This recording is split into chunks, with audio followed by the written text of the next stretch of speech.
Imagine a leader so powerful, he organized the first successful strike in all of French-controlled Africa. A man who dared to say no to Charles de Gaulle.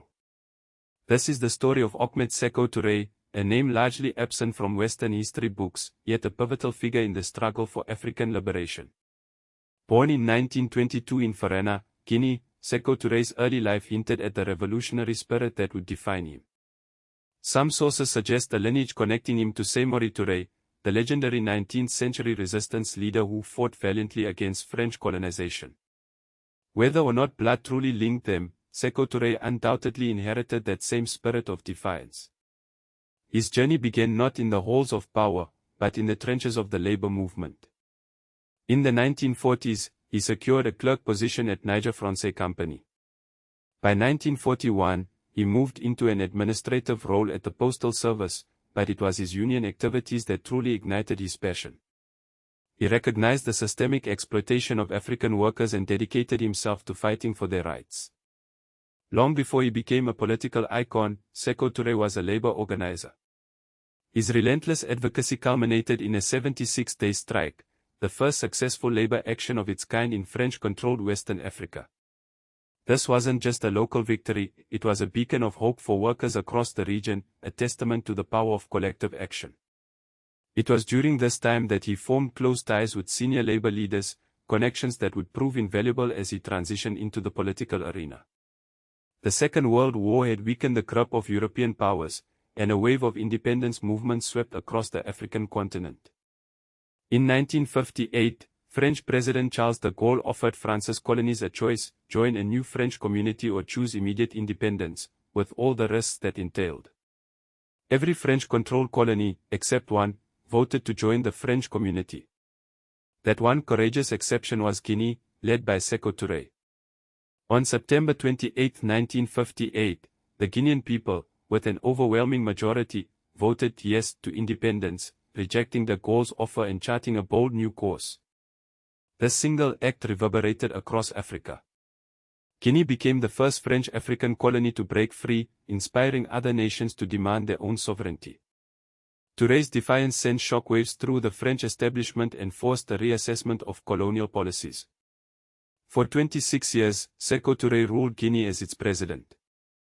His leadership was marked by both remarkable achievements and troubling contradictions.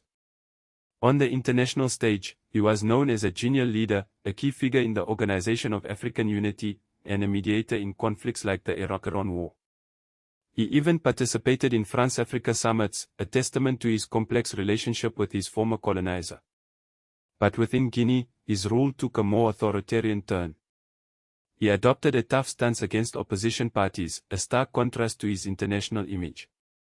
Some argue that the strong-arm approach was necessary to maintain stability in a newly independent nation, while others condemn it as a betrayal of the democratic ideals he once espoused. One of Sékou Touré's most significant acts of Pan-African solidarity came in 1966 when he granted asylum to Ghana's ousted President Kwame Nkrumah. Nkrumah, a fellow champion of African unity, found refuge in Guinea, where he continued to advocate for a united Africa. This act solidified Touré's reputation as a staunch Pan-Africanist, willing to stand by his fellow leaders even in the face of adversity. He actively worked towards establishing unity with Ghana, but the relationship ultimately didn't produce much in the way of tangible results. During his tenure, Touré faced numerous challenges, including a failed attack from Portuguese Guinea, now Guinea-Bissau. This act of aggression underscored the precariousness of Guinea's newfound independence and the determination of colonial powers to maintain their influence. Sékou Touré's legacy is complex and multifaceted. He was a pioneer of labor organizing, a defiant champion of independence, and a key player in the development of Pan-African institutions.